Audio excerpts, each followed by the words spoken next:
5, 4, 3, 2, 1, 0.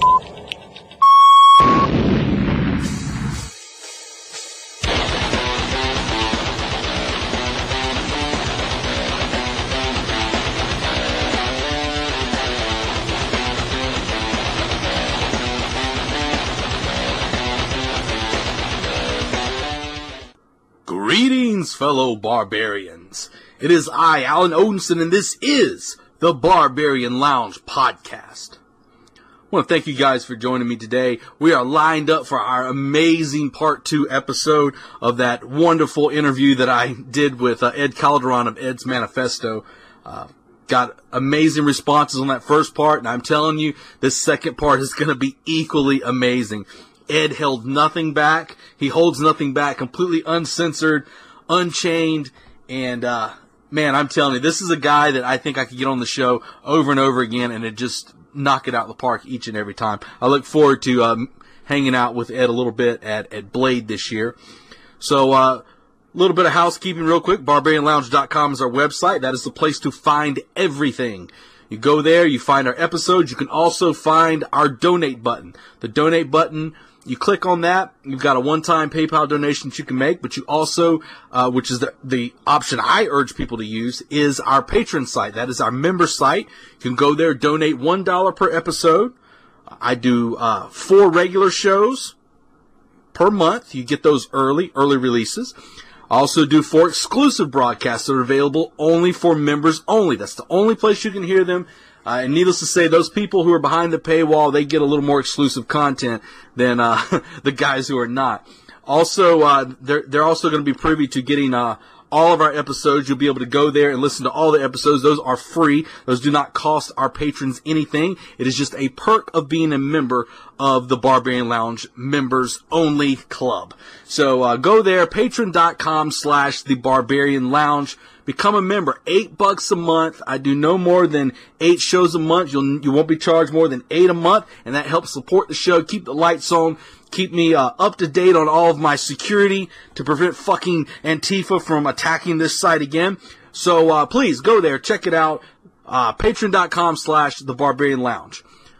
All of our episodes from now on will be carried exclusively on the BarbarianLounge.com, so that will be the place you find them. If you are looking for the Barbarian Lounge podcast, since everything's got all crazy, that's where you're going to have to go. All of you guys that listen on iTunes and Stitcher and things like that, I'm getting that set up. So it's going to take a little bit of time. I have to manually create the RSS, so bear with me a little bit. Our sponsors, OdinsonArchery.com, traditional bows made from non-traditional materials.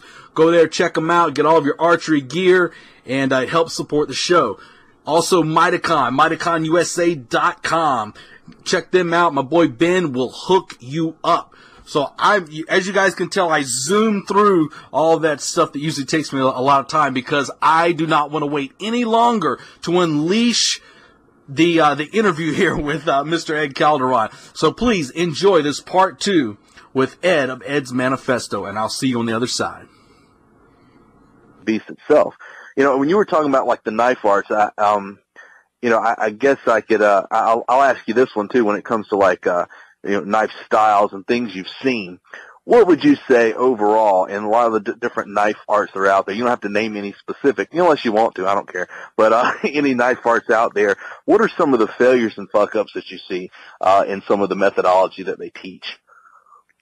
Well, I mean, basing it on there is a value, but I stay away from it like the plague when it's a knife orientated system and you have blade on blade, or like 2 people with blades in their hands and they're sparring and they focus on that, and everything is kind of focused on that kind of paradigm of having one-on-one blade on blade play. Mm-hmm. I think that falls in the realm of not possible or rare instances in our reality where they're going to have to fight somebody with a blade and they're going to have to kind of be sparring. I personally avoid that like the plague. Focusing on having training knives that are longer. They're as long as your forearm. Mm-hmm. I mean, they're training with basically a short sword, and then they carry around a small pocket knife. Right. There's a disconnect there Exactly. as well. Not having something that simulates what you carry, or just training with a myriad of different weapons and carry rigs and everything like that, just kind of not focusing on one thing specific. I mean, I don't train with 5 different holsters for my Glock. I mean, I train with what I carry. Right. Yeah. So I think that kind of same mentality has to apply to anything that involves a blade, where you kind of focus on, this is what I'm going to carry. I'm not going to fuck around with where I'm going to carry. I'm just going to focus on this carry position, and this is how I'm going to do my presentation and kind of carry it and use it like this, so I don't have to fidget around for it when I have to use it. Mm-hmm.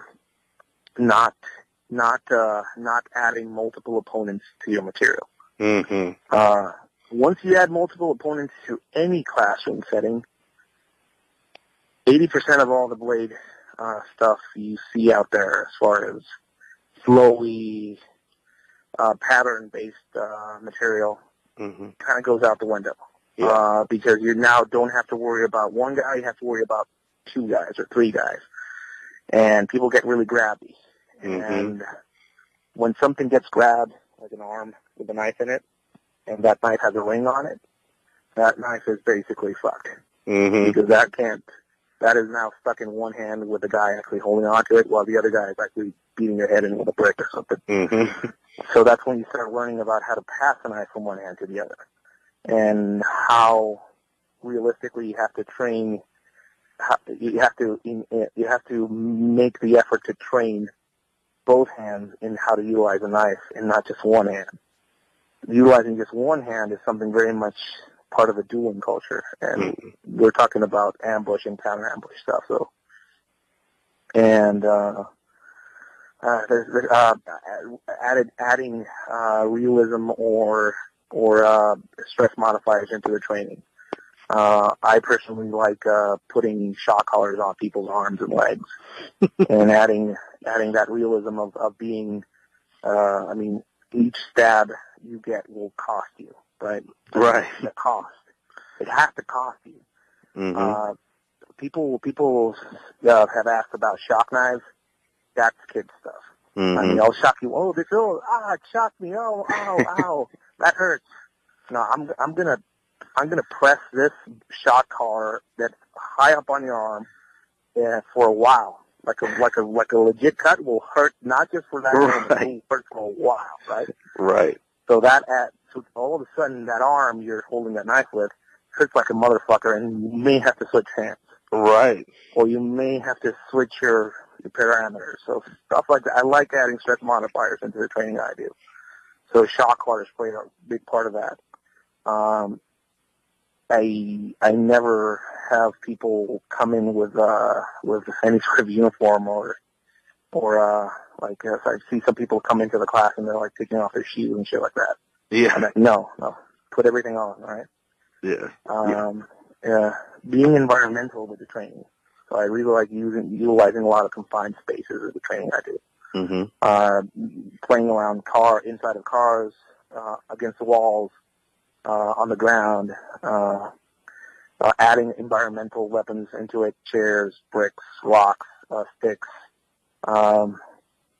hostage taking, which is something, I mean, that's a little better way of naming it. Yeah. How to grab onto somebody and use them as a shield. Hey, that could get you out of a multiple opponent situation, or at least get you out the door. I don't even have to show them that. They most times students just come up with that solution by themselves, which is, again, that's beautiful. That's a beautiful day when people come up with a solution by themselves. Mm-hmm.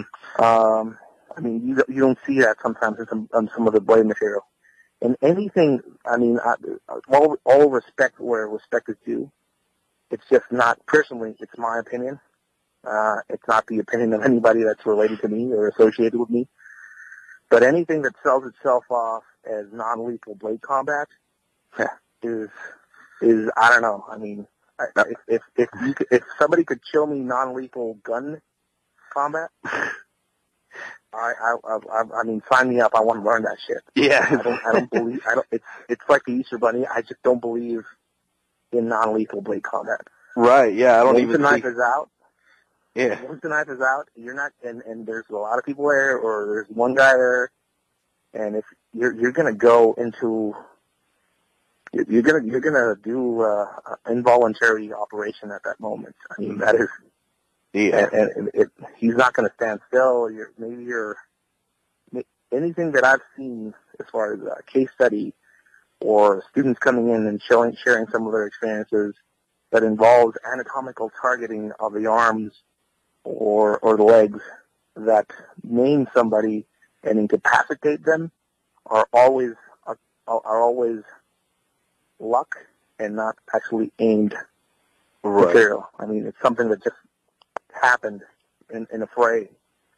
It's rarely a thing where people are, I'm going to cut this guy's tendon so he can stop fighting, right? I mean, if somebody can point to a case study of somebody actually applying this stuff, where it's actually like a real situation where somebody's actually actively sniping anatomical targets to incapacitate in non-lethal blade combat, dude, I'd sign off for that. I want to see that shit, right? Yeah, it's not something that. It's funny, I was working the other week with a friend of mine, and we were actually playing around with some blade dueling, and at one point I stabbed at the face and they cut me in the arm, and we kind of looked at each other, and I looked at them and smiled. I said, I'll take that trade-off any day. It's like, I'll take that arm stab for a gouge to your eye any day, because I can switch hands. I don't think you can switch eyes too well. So, it's cool with me.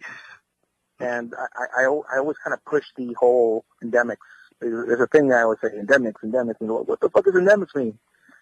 So endemics is basically, if I'm going to train something, I have to adapt it to where I am, right? So if I'm going to train how to shoot people with a 9mm handgun, I'm not going to do it center mass if I'm in Mexico. I'm going to aim for the pelvic girdle or the face. Why? There's a shitload of people down there with plate armor under their t-shirts down there, right? So endemically, I have to switch my gears when I'm there, right? If I'm going to teach somebody blade combat or how to stab somebody or slash somebody's arms in Chicago in the dead of winter, I'm not really the targeting on the arms is not going to be such a big thing. I mean, thick leather coats and stuff like that so I'm going to focus on the face, right? I mean, it's logical, right? Things have to change to conform to the end user and where he's going to be in. That is just the thing, and people can't fucking get their minds on that sometimes. And again, I think it goes back to the whole, this is the system, learn the system, and this is all you need. That is, I mean, I'm dead set against that. Right. Yeah. Some of those can get really culty, man. Yeah. Well, people get really kind of fixated on a system or on a weapon or on a blade. Like, hey, some guy out there, I'm all about big steel and I carry around a Bowie knife. Good for you. You probably don't get out much, but good for you, right? I mean, if you can get away with that in your environment, and if you have to use it, I mean, if I could get away with a sword, I would fucking carry a sword. Right. Yeah. I can't get away with it. Yeah, I guess it depends on where you're at. Here in South Carolina, we have here we have no. Basically, you can open carry. I'd probably get some shit for it, but by law, I could open carry a sword if I wanted to. It's nothing like to be. Yeah, it's nothing to be standing at the grocery store line and the guy next to you's got like a 12-inch fixed blade knife on his hip. If you can get away with it, that is a beautiful thing to have on. Yeah. And people get a kick out of those fruit knives. Oh yeah, those are really cool. I mean, if people doubt what those things can do to a human body, I welcome them to partake in one of the classes so they can see what those little fuckers do to skin. I mean, those are it's a basically a little pocket scalpel. Right, yeah. And it has certain qualities as far as the bird's beak shape that like to go around things like a scalp. Mm-hmm. And they're pretty gnarly. People laugh at them because they're like, the tactical fruit knife craze, and Ned started this fucking, I didn't start shit. What is the most fucking used blade for murders in the world? Kitchen knife. I didn't invent that. Yeah. I wish I could say it's so the Emerson Persian is the most utilized murder blade on the planet or whatever. But no fucking knife can claim that except kitchen knives. I mean, pretty much that's what people use in most places. And that whole fruit knife concept came because I used to go to places where I couldn't carry things on the plane. And I would go and buy these fruit knives outside of the airport and the commissary and just bury them in the planters. And every time I would go to different parts of the country, I would just go to the planters and kind of pull my fingers on, take out my my knives that were buried there. And I would always have a fucking fruit knife everywhere I went. I also made rubber sheaths with magnets in them, and it stuck them in different places in the bathroom and shit like that. And it was, I mean, it's just a mental exercise that I used to do as well. I mean, it wasn't like I was putting all these murder weapons around me in case I get attacked by ninjas or shit like that.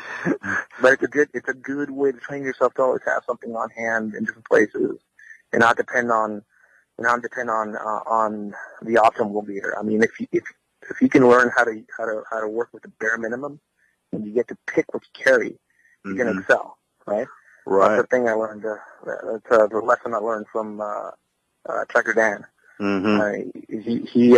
He takes when he does survival classes, he takes us out into the middle of nowhere, and you're like, so let me get my lighter out. He's like, no, we're gonna do bow drill now, right? So he has to learn how to work with the bare minimum first, and then when you get to pick what to carry, I mean, you can excel. I mean, that's very much something I really like showing people. So how to weaponize a pen, how to weaponize a fruit knife, how to use a sharpened stick with a branch on it that actually turns into a harpoon when you stab it into somebody, so they're gonna have to worry about trying to pull it out.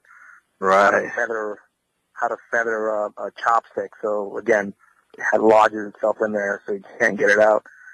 Are horrible things to think about, horrible things to modify, to make. But we live in a post-9/11 world. I mean, as Americans, you have the biggest target on your back on the planet. Yeah, absolutely. Everybody has that out for you guys. Well, when you travel, your gun laws don't travel with you. That's right. So, I mean, if anybody needs to learn some of this stuff, and I think it has that. That's why that's a popular course offering for me, is because there's a need out there as far as learning how some of these unconventional, very much criminal mentality side, weapon use, access, building type material, which is outside of the norm for most of the stuff that is out there. I mean, I think that's what my theory is as far as why people kind of gravitate towards it. Yeah, your black box classes are, from all the reviews I've seen, from the pictures I've seen, and everything like that. I mean, from the stuff you've done with the escaping and the work with it. It had me, I'm thinking about these things, I'm like, okay, I've got handcuff keys and shims and all these things like that I start thinking about, and I'm like, I understand the application for it. I understand. Listening to you talk about the culture down in Mexico. I mean, you can clearly see where these things can be used. And like you were talking about earlier with the stuff with the body armor and all that. Even here in the U.S., I mean, there's instances where a lot of terrorist attacks, and it's nothing for people to get body armor now. And these things, while people may see it and say, "Oh man, this could be used anti-police or whatever," shit, it may be something you need in a movie theater one day. I mean, it could go just like that very easily. Yeah, I mean the so a lot of people ask me about the counter custody material and where it comes from and what it is. And some people say it's seer. They equate it to seer material because it's abduction material and stuff like that. And I always make it clear this is not seer material. It's basically reverse engineered cartel methodology as far as abducting people. If you want to see just like the Blade stuff, if you want to see what is out there right now, you have to go to some very gnarly places. Like South Africa has an incredible fucking Blade culture that is very much alive. Like the Piper stuff that I also have included into my repertoire of stuff that I do. Amazing stuff. Just weird stuff, and if you don't know what it is, you don't recognize it. You think you're just dancing around, but it's gnarly, wicked, horrible shit. Anyways, the material I show people, and one example of the stuff that kind of gets people's attention, because I've had SEER alumni and instructors go through some of this training with me, and it doesn't come from that place. It comes from a very different place. First off, it's not a military-based methodology or way of training. I train my guys in this stuff because I had to look around for this material and then had to reverse engineer how cartels were actually snatching people from off the street and what they were kind of looking for, and then studying cases of people that actually got out of custody and what they used and how long-term holding sites look like, how surveillance on the cartel side looks like, how they operate. I had to figure all these things out first, and then kind of formulate a training program around that, right? So the black box, as we know it now, or kind of students know it now, the counter custody material comes from me formulating ways to train my guys down there.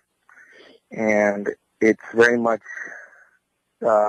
criminal methodology reverse engineered, basically. I've had a few weird looks in classes where the subject of anal escape tubes come into play, right? And it's realistically, when I had to learn about that stuff, and it's something I have experience with, I freely and openly admit, which is kind of horrible, how to hide shit in your ass, Right. Because of the situation, and how that plays into what part of a reality for somebody that would be. Now, if I put some of the more advanced training I do, you do full on abduction scenarios, and you get stripped and you get placed into multiple forms of bondage, and you get placed in holding cells and moved around, and mock interrogations happen. And one thing you quickly learn is all your escape tools hidden on your clothing. Few people have hidden things on their hat and shit like that, or their shoes. All that shit gets taken. Yeah, your paracord bracelet's gone. Yeah, paracord, tactical ninja paracord bracelet, your hat with a American flag patch, and all the tools behind that flag patch. I'm sorry to whoever came up with that thing, but that is just not, all that stuff gets taken. And the abductors I use, or some of the people that are actually doing the scenario exercise that are on the abductor side, are people with no training. I don't tell them what to do. It just comes naturally. It's just logical, right? Mm-hmm. If you're going to take somebody, you're going to strip them off everything you don't want, and you don't want them to have anything on themselves. And that's what you see out there, right? Mm-hmm. Yeah. Bondage elements that get placed on them, zip tying their fingers, you putting the victim's socks over their hands, and then the handcuffs on so they can't manipulate anything with their fingers. Utilizing plastic wrapping to wrap the whole victim up, which is something that got fucking eyes, a few weird looks at some of the classes. Cutting zip ties at an angle inside of the wrist, so when you zip them on, they actually stab into the wrist. And if you want to try some of those, ripping the zip ties open, you basically can rip open your wrist and you're going to bleed out. stuff like that is living methodology. When I say living methodology, it's stuff that is out there right now, right? Right. And when I show this in a class, they're like, I've never seen this in any book or seer manual. Where did you get this? And this, I mean, that's what I faced out there, right? Yeah. That's what I found out there. This is now right across the border, and in some places in the U.S. as well, because all these guys are having kids in the U.S. or marry into the U.S. and now they're working up here in very much the same way. Mm-hmm. And if some of your listeners doubt this, they can look up a gang called Los Palillos that actually operated in San Diego, and they were basically utilizing all the same methodologies that they do down in Mexico. Wow. They dressed themselves up as fake federal agents. They did mock warrants and to search houses, and they abducted people like that. Wow. Man, yeah, I mean, you know, and that's the thing is if people really want to understand, you know, and you're kind of like a lot of guys out there think they're teaching the Jedi art. You're the Jedi art. You're the fucking Sith master out there, you know, kind of showing everybody the dark side of things. You know, and I love that because, I mean, you have to go to the people who are experienced in these things. There's so much fucking theory out there of people who don't have any practical experience in things. You know, I remember I can give you an example for myself. I don't have any experience in you know, working with cuffs or anything like that. And I started playing around. Matter of fact, it was because some of your stuff I saw you post, and I started playing around with shims, you know. And I remember I was talking to my friend. My friend actually works at a federal prison, and I was like, that damn double lock on there. You know, I run into trouble with that. And he's like, double lock? He's like, why don't you do it like the guys do at the prison to break it? And I was like, what are you talking about? He's like, just slam it against the wall. He's like, and it'll pop right over it. I'm like, or it'll disengage the lock. And I'm like, really? He's like, yeah. And I'm damn sure it would every time. You know, slam it. And it hurts your wrist like hell. But I mean, still, it's like, yeah. I did it and I was like, holy shit. I mean, I'm out of these in no time. Yeah. Yeah. And context. I mean, because that is, I mean, you could do that, of course. If you have enough time and nobody's watching you and nobody's going to come into that room and kick your ass. Right. You can slam those fuckers all you want. Yeah. And you can open them up like that. I mean, but another thing I really like to apply to some of these exercises is with the situational. Some people, and these come from actual cases, right? So, put them in a room, and sometimes the door is wide open, and people just they fucking focus on releasing their handcuffs and fucking getting out of all these, and the door is just fucking wide open, and they can just fucking walk outside if they want, but people get really fucking focused on their problem, right? Right. So situational awareness comes into play. Sometimes they'll leave a fucking rifle against the wall, and all these guys are just squirming around trying to get free, and they all miss the rifle in the corner of the room. Questions like who your captors, what type of shoes do they have on? What do shoes mean, or what they can tell you about them? Who's in charge? Who's the guy that's going to get left to watch you? Is that guy in charge? Is that a shit job? You start trying to look for the weak links in the group that is actually working against you. Interrogations or questioning and physical abuse or torture. Not waterboarding. People are like, "Are you going to waterboard us?" Trust me, waterboarding is way down on the list of things that I'm afraid people would do to me if I were in a custody situation. Waterboarding is pretty horrible, but there's worse stuff out there. Getting a light bulb in your mouth and then somebody punching you. Sexual stuff. Yeah. Getting the bottoms of your feet and your tendons cut. People injecting water under your skin and to create those fucking balloons, and just so you're feeling it on your face, and they're filling the bottom of your skin with water as they're questioning you and tearing you. Electrical. We have the Mexican waterboarding involves mineral water up your nose, not actual water. Mutilation. Just mutilation. Just being able to rip somebody's toenails off with pliers, or to cut somebody's arm off, and use tourniquets to kind of prolong the whole thing. All that stuff is. People look at fear and look. Oh my God, oh God, they're gonna waterboard us. That is. I can't cut somebody's arm off in a class. Right. But I just show them what is out there as far as what people are actually being subjected to. And 4 years back, I actually started getting into studying Middle Eastern methodologies and case studies. So I'm working that into some of the classes now because I know it's a part of the needs up here. And I've done a lot of training with a lot of high-level military guys up here, and cross-training with other guys, and learning from other people's experiences, and kind of already started to infuse that into the classes I do. So there's that level of kind of insight as well. But I really focus on those specific details. If you want to come to a class and you want to sit down and learn 50 ways to open handcuffs and do it all in a classroom setting, and everybody's kind of fucking around and smiling, and I know a lot of schools out there that will provide that for you. Mm-hmm. If you want to learn about the details and what goes on out there, and how you can kind of apply some of those details to your own kind of preparation, and how to exploit some of the weaknesses in these methodologies, and learn from other people's mistakes, because a lot of this stuff is basically reverse engineered criminal methodology. So a lot of mistakes.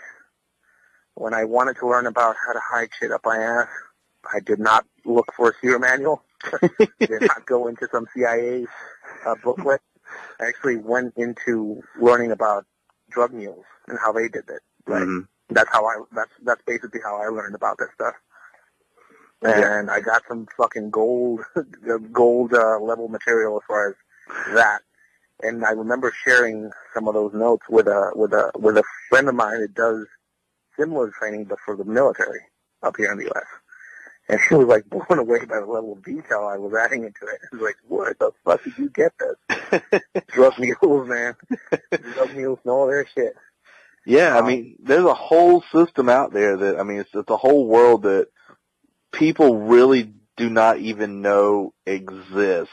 And it's kind of like you're kind of there. You're shining a little bit of light on it, and kind of exposing people to this whole different world, man. And it's pretty amazing. I know one of the things you've been talking about too a little bit is about some of the work with some of the occultic material that some of these groups like that use down there, and and I think it's pretty interesting because I've always found like the occult stuff to be pretty interesting, and it's not so much as I think one of the things that confuses people. They think that it's all about casting some kind of spell, and a demon's going to come out of the ground and grab them and drag them away, but a lot of it has to do with trying to convince the other person that you actually believe what it is that you're trying to put on them. It's kind of difficult for a lot of people to understand. It's almost like you create the perception that something horrible is going to happen, and honestly, a lot of times if you give somebody enough time, they'll get exactly that. Yeah, there's definitely the best kind of description I ever heard about that stuff is black magic is basically a form of weaponized psychology. And right. That's a very true statement. The way I this is stuff that I've been studying on my own for more than 10 years. Mm-hmm. And I did it because I saw it as a part of the criminal culture down in Mexico. So I wanted to learn about it so I can kind of figure out what some of the protection necklaces some of these cartel guys had. We found Santa Muerte altars in some of the safe houses we used to raid, and there was like elements in there that we like. What does this mean? Does this mean this guy was involved in the money side, or in the protection side? Was this a hitman? Was this a guy that just was involved in the financials? So we kind of didn't have any resources down there to study this stuff. So what I did was I approached some members of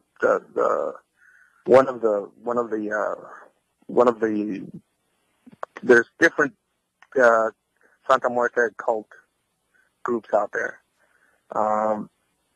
Traditionally, the ones in Mexico City are the more old school ones, or the ones that have more of a history. So I approached one of these groups, and I was told that I needed to be sponsored to be initiated into this group, and that they would get back to me, right? And I never heard anything from them again until like a year later. They said they finally they do their homework on you. Because one thing people think or assume about Santa Muerte is that only criminals are the ones that follow this cult. It's housewives, it's politicians, it's police, it's military, it's criminals, it's cartel, it's prostitutes, it's transsexual sex workers. It's everywhere. It's like any sort of high-risk occupation down in Mexico. You can see traces of Santa Muerte actually being in there. So being a politician is actually a very high-risk occupation in Mexico. Wow. So the way they operate, specifically the group I initiated myself into, and again, people, are you a believer? I don't believe in any of it, but I know it has power over people. Sure. And I wanted to learn about it, and the only way you kind of learn about some of this stuff, because a lot of people are like, where can I read more about this? So I got nowhere. I've never seen anybody kind of talk openly about some of this stuff, or look at it from a very kind of, I want to learn this so I can show people kind of way, because they operate in a very much like a Freemason kind of way. Right. Some of the stuff they do, even the initiation process, which is pretty interesting. It's a pretty long story, but we can get into some of the details. I want to save some of them for that little manual I'm gonna write. But it involves being buried alive overnight. Right? That's one of the parts of the initiation ritual. Wow, that's kind of Freemasonry, but a little more extreme. It's pretty weird. There's a ritualistic cutting of the left hand and stabbing of the left foot, which has a symbology all of its own, which I'll describe in that book that I'm working on. And when you kind of see all this stuff, I started studying some of the writings of Aleister Crowley, this 19th century occultist that was pretty much known as the most wickedest man on the planet. He's a pretty interesting guy. He actually spent a lot of time in Mexico during his life, and he definitely left some seeds as far as how he used to do things, and some of the ceremonial magic and stuff like that somehow got seeped into that Santa Muerte cult down there. So anyways, I learned all this stuff. I got initiated into it, and one thing I kind of learned specifically about that whole belief system is how they use symbology and hide their faith out in the open. So Santa Muerte is basically old school death worship. There's Aztec death worship way back in history. That it's interesting that that's actually the only kind of form of the Aztec religion that survived all these years. And the way it survived is that the practitioners hid their practices by putting Catholic symbolism in front of it, right? So the Virgin statue with the Santa Muerte statue behind it, or effigy of death behind it, or some of the symbolisms they use like that, lest stabbed foot, or the bleeding left hand, or the severed hand. A skirt made of severed hands. They used to do this with chicken feet and stuff like that. In Catholic altars, all of these symbolisms hid the true meaning of what you were actually seeing, and not even some of the Catholic priests and stuff like that kind of missed all this stuff. They wouldn't know what they were looking at. They were like, they're just being native guys and they're adding their own flavor to their faith. But it's a death cult, basically. Wow. Yeah. And so I started seeing some of this symbology being used in very kind of hidden ways and I can't say the name of the guy, but I went to a governor's convention, and I saw one of the border governors from Mexico carrying around a black rosary with gold beads in between the black, right? Mm-hmm. And he had it was basically a Santa Muerte rosary. And if you know something about the symbolism of that necklace, he was worried about being killed. And the gold he was worried about his money. So he was worried about being killed, and he was worried about his money, right? So as soon as I met him, I knew those things about him. And when I went to shake his hand, I showed him my left hand. He showed me his left hand, and we were good friends after that, right? So there's definitely kind of this weird kind of network of people out there that are all involved in that. Some of them good people, some of them horrible people. The very nature of that cult is something that Aleister Crowley kind of probably injected into their belief system. Do what you will be the whole of the law. Mm-hmm. Aleister Crowley used to say. So death cult is very much, do whatever you want, but just kind of venerate death and pay her respect and give her what you owe her, basically, right? This whole belief system around that. Now you see a lot of Santa Muerte stuff up here, and it has different faces. I actually went to the Santa Muerte Church in Los Angeles. It does not resemble anything that I kind of learned down there. It's a shit show circus. It's been Americanized. Oh yeah, it's a fashion statement. Yeah, they put Santeria in there and voodoo stuff. One thing you need to know is, as soon as you go to a Santa Muerte church and there's a man in charge of it, it's not legit. The only person that can put forth a Santa Muerte ceremony, or that can sponsor you or initiate you, has to be a woman that has born children, right? So it has to be a mother. Mm. And because she is the closest thing to the personification of death we have. So women can bring life forth, and that is kind of the closest thing to the personification of death. So there's this whole weird symbology that they kind of equate to. They kind of equate to having a woman that has had children in ceremonies and stuff like that, which is pretty interesting. Wow. Anyways, yeah. When doing classes up here, I got a lot of questions about Mexican criminal practices and symbolism and stuff like that. And I've done a few classes with federal law enforcement on just showing them what I know, and I have a collection of pictures of stuff I found out there, and some of the symbolisms and tattoos and what some of these mean, and very specific to Mexican criminal material. And they were like, "Whoa, this looks nothing like the stuff they showed us." There's definitely a disconnect between some of the stuff that people show up here, because there's some pretty high level guys doing classes that relate to Mexican criminal symbolism and stuff like that.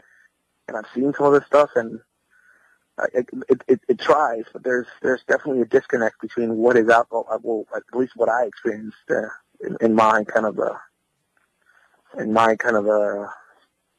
my career as far as what is out there, what things mean, what a black rosary mean, what a red rosary means, what do 3 candles mean, what do 7 candles mean, what does a picture of somebody mean in one of these altars? Is it upside down? Is it head up? What does it mean? I mean, all this stuff has definite symbolism to it, and it's amazing. It's amazing how much it tells you about somebody when you just first meet them and see something on them, and how you can basically read somebody with this stuff if you find somebody that is involved with it. Wow. Yeah, I mean that's pretty amazing stuff. I mean, all the because yeah, I mean, you know, with the influx of Mexican culture that's moving into the U.S. right now, you know, especially with federal law enforcement and stuff, you know, what they're dealing with and everything. I mean, these are things that they need to know. I mean, they would be able to, by utilizing what you're talking about here, they would be able to basically get a read on who they're dealing with before even, you know, speaking a word to them. I mean, just by what they see, what they can see this person is wearing, doing, you know, the colors they have, you know, you know, even the stuff with like you're talking about with the left hand. I mean, there's probably federal guys that's listening to that right now. It's like, holy shit, you know. I'll have to ask my friend who's deals with some of the federal, because he works at the federal prison. You know, I don't think he's doing stuff. He's gonna be doing stuff with the marshals soon.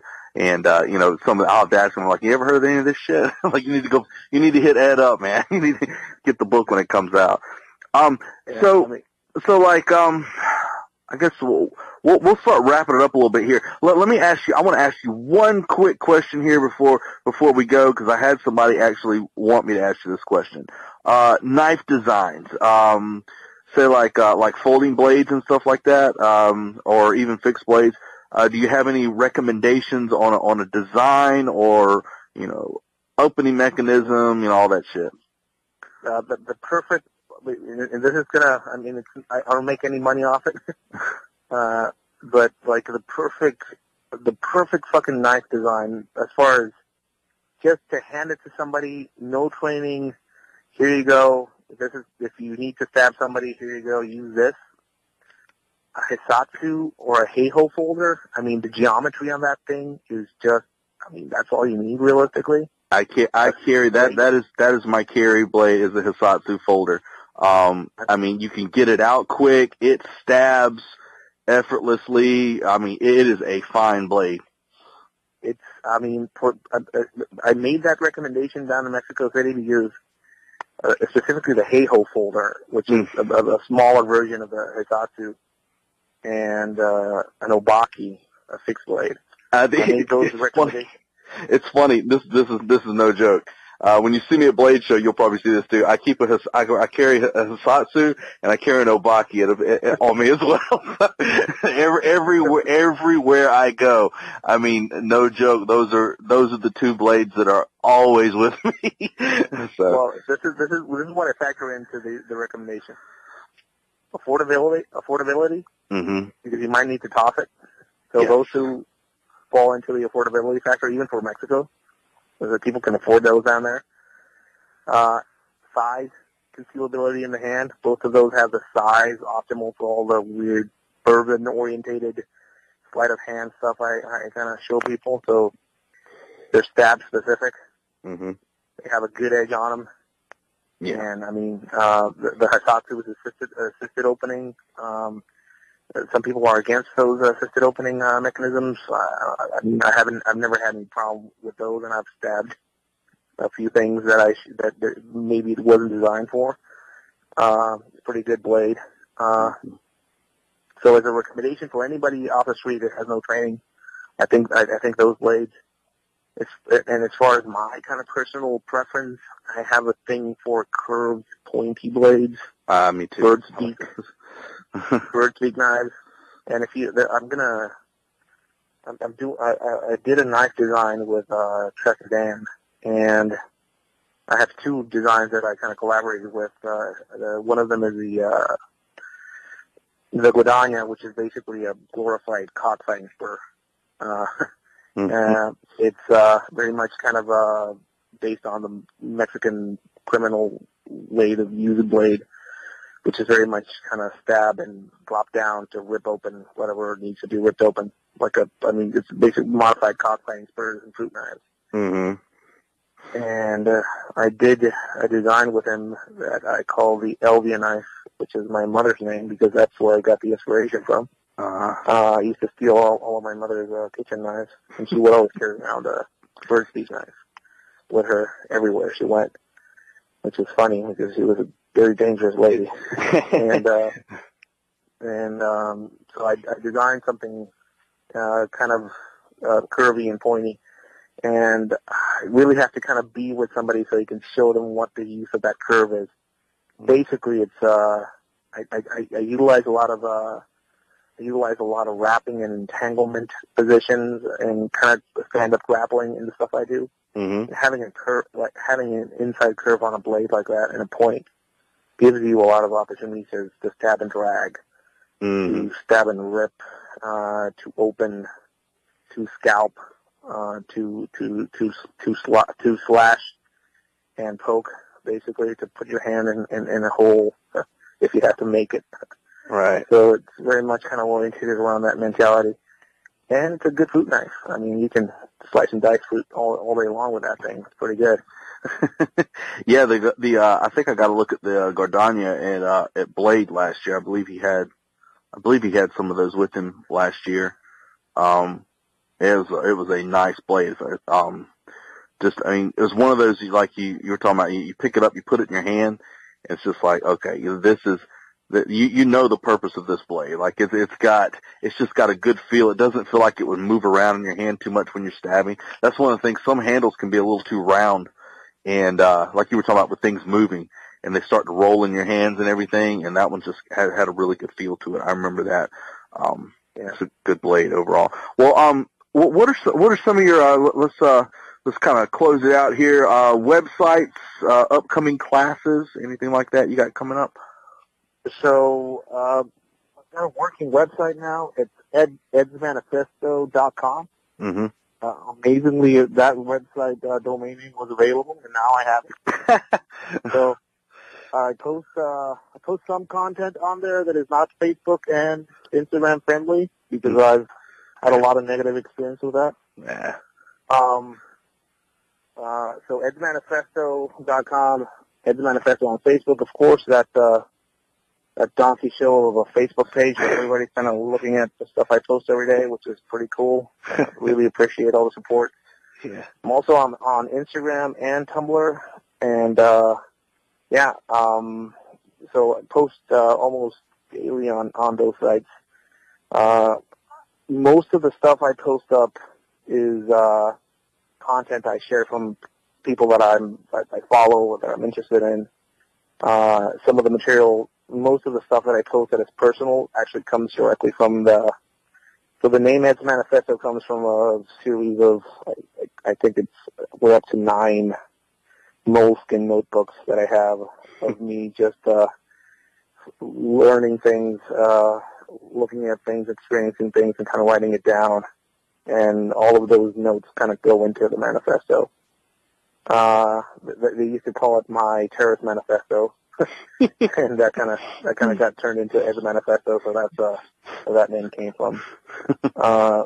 So most of the material there is kind of the personal stuff, and I share it openly and freely, which kind of puts some people off. But I do it with the best intention. I mean, I want to cast the light on some of the stuff because it's unknown to some good people, and the bad people know it. So I just want to kind of expose some of this stuff. As far as classes,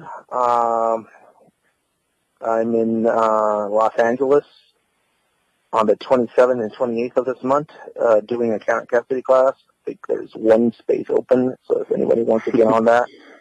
It's a pretty intense class. It's very demanding. It's not for the faint of heart. So that's in L.A., and then I'm going to do another one in Orange County in June. This is going to be a black box kind of custody class. I'm doing that with Thomas Cayon's survival schools. It's going to be pretty intense. I'm going to really focus on the urban side of survival and counter surveillance stuff in the black box material on that class. If you're interested in that stuff, join me. I'm doing a weaponology class in Arizona on the 8th of July, and another one in Oklahoma in July, and another one in Chicago. So it's a pretty busy month. Wow. Yeah. Are you doing a for Blade Show weekend? I know you would. I think you did one last year, Blade Show weekend in Georgia. Yeah. Trying to work something out as far as Georgia. We're actually there's 3 of us trying to look for a place to do a class. It's me. It's our medical management, austere medical management guy, and Dan. We're looking for a place to do this class. So we haven't figured out that yet. If that is possible. If not, we're going to be. There's a booth at Blade Show, which I don't have the number to right now and the name, but I'm going to do a product demo at one of the booths, showcasing some of Dan's new knives, one of mine. And, I'm going to be there at Blade Show doing a few giveaways, and I have some T-shirts if anybody wants some manifesto T-shirts. Awesome. Yeah, because as I said, I will be at Blade Show as well, so I will definitely be seeing you guys there also. Yeah, I'm going to be there carrying Treasure Dan's bags around. That's going to be my function. Yeah, if you see me, I'll be the guy toting around all kinds of bows and stuff. Hopefully, I can get in the door with them. I think I could slip right in. There's all kind of stuff going around there, but yeah, I mean, it's so anybody that's going to be out Blade Show area, you'll be able to find Ed there. But I'll give you a bit of a warning. If you do see Ed or Tracker Dan, you're going to need to keep your eye on them or put some kind of tracking device on them because they will disappear into a crowd. It's pretty amazing. When I was there last time, I remember Dan came down and the guy I was with, he told me, he said, watch Dan as he moves through the crowd. And I was, okay, I'm watching him and Dan just kind of like blends in and just bleeds out and he just vanishes. I swear, I didn't see a puff of smoke, but the man vanished. So, oh yeah, you should. He's been teaching me about man tracking, and he is definitely a ninja on so many levels. It's pretty wild, kind of seeing him apply some of this stuff. Yeah, he's a very unassuming ninja too. You'd never guess. Yeah, and a lot of people ask me about, hey Dan, is Dan a SEAL? Yeah, he's a SEAL, but realistically, him being a SEAL is probably the most boring thing about him. I mean, his skill set comes from way before he was actually a SEAL, as far as the tracking and survival stuff. Right. And the guy is just a wealth of knowledge. One of the things I love about Dan is that, every time I see Dan, he's in flip-flops. And I'm like, people say you can't fight in flip-flops and everything. And I'm like, you know what? Oh. I see Tracker Dan in flip-flops all the time, and I wear flip-flops all the time too. So there's hope. There's hope out there. No, like one of my buddies says, hey, if you look at like Samurai, those guys are wearing flip-flops. So Dan can lock a pistol and rifle class with flip-flops like nobody's business, and I'm telling you, people don't understand that. I try and tell them, look, I can run 100-yard dash in flip-flops just as fast as with tennis shoes. It's one of those things, man.